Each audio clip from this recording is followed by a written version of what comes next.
목사님께서 너무 간단하고 아주 요점 정리를 잘 해줬습니다. 저는 오늘 한 6, 7번을 할애하겠습니다. 저 먼저 오늘 이 자리를 있게 하여 주신 하나님 아버지께 감사와 영광을 올려드립니다.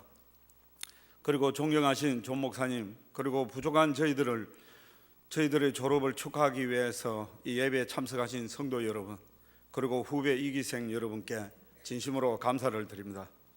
저는 오늘 2년 동안 배우고 느낀 간증문을 통해서 답사를 대신하려고 합니다. 우리 딸 엄마 아빠 성교학교 졸업한다? What? 졸업한다고? 벌써? 그래, Congratulations. 그럼 이젠 뭘 해? 그야 뭐 배운 대로 살아야지 뭘. 하나님 또 이렇게 큰 소리를 쳤습니다. 돌이켜보면 짧고 길다면 긴 2년이었습니다.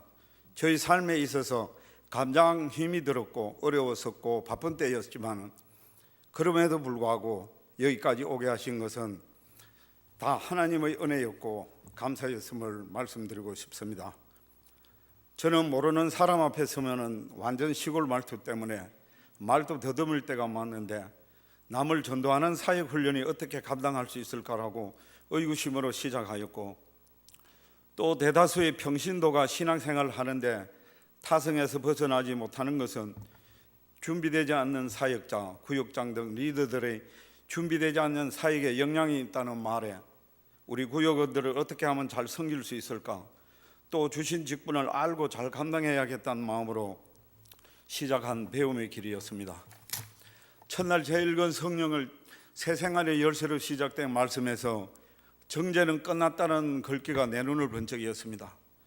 직분을 맡고도 작은 욕심과 먹고 살기에만 급급하여서 오늘은 이 은행, 내일은 저 가게 생각만으로 동분여조하면서 하루하루를 보냈습니다. 그러니 마음 한구석에 늘 하나님께 죄짓는 마음이었고, 신앙생활에 집중이 되지 않는 현실에서 믿음으로 그리스도 안에 있는 사람은 정죄를 받지 않는다는 말씀에 마음속에 죄책감이 조금이나마 걷어지게 되었습니다. 그리고 믿음으로 의롭다함을 얻는 것은 전적으로 하나님께서 값없이 주신 은혜이고, 우리는 육신에 먹고 사는 데만 갇혀서 고난과 아픔과 시련과 거칠 줄 모르는 세상 속의 환난을 당하지만은 주님과 함께할 영원한 나라, 찬란한 영광이 기다리고 있는 그의 나라를 바라보면서 현재의 삶에서 벗어나가지고 삶의 목적이 하나님께로 향한 삶의 첫 모습으로 바뀌어야 된다는 것을 깨우치게 한 배움이었습니다. 그리고 또 믿음으로 살려는 저희에게도 고난과 어려움이 따르기는 마찬가지입니다. 그리고 때로는 그 고난이 너무 혹독하여서 믿음마저 흔들릴 때도 있었지만 어떻게 위기를 극복하고 승리할 수 있는가에 대한 사도 바울의 부정할 수 없는 두 가지 보증을 하나님께서 주셨다는 가르침에 큰 믿음과 용기를 얻을 수가 있었습니다. 첫째는 성령의 실제적인 도움이고, 둘째는 하나님의 구원의 섭리, 여정, 목적이 확고하다는 것입니다. 하나님이 우리를 위하시면 누가 우리를 대적하리란 말에서 깨닫고 확신할 수가 있었습니다. 그리고 작은 예수가 되라는 과목에서는 이제 구원받은 하나님의 자녀들, 우리들은 그 신분에 어울리는 거룩한 인격과 삶의 지혜를 갖추고 살아야 한다는 가르침에 순종의 삶을, 봉사의 삶을 살아가겠다고 다짐하는 시간이었습니다.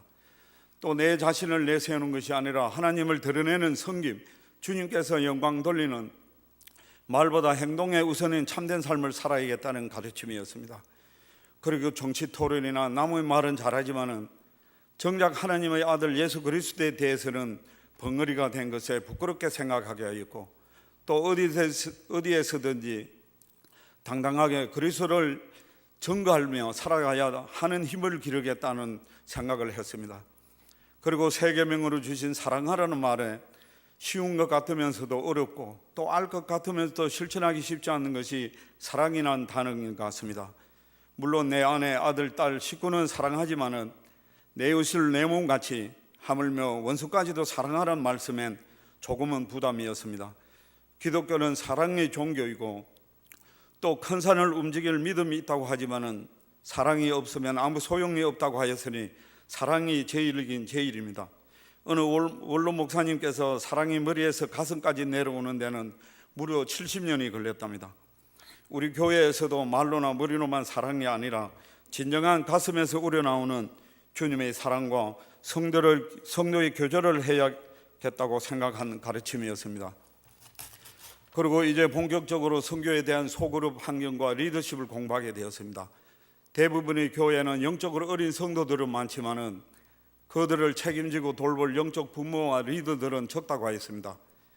바울은 데살로니가에 있는 그리스도인들에게 때로는 어머니로서 때로는 아버지로서 봉사하였습니다.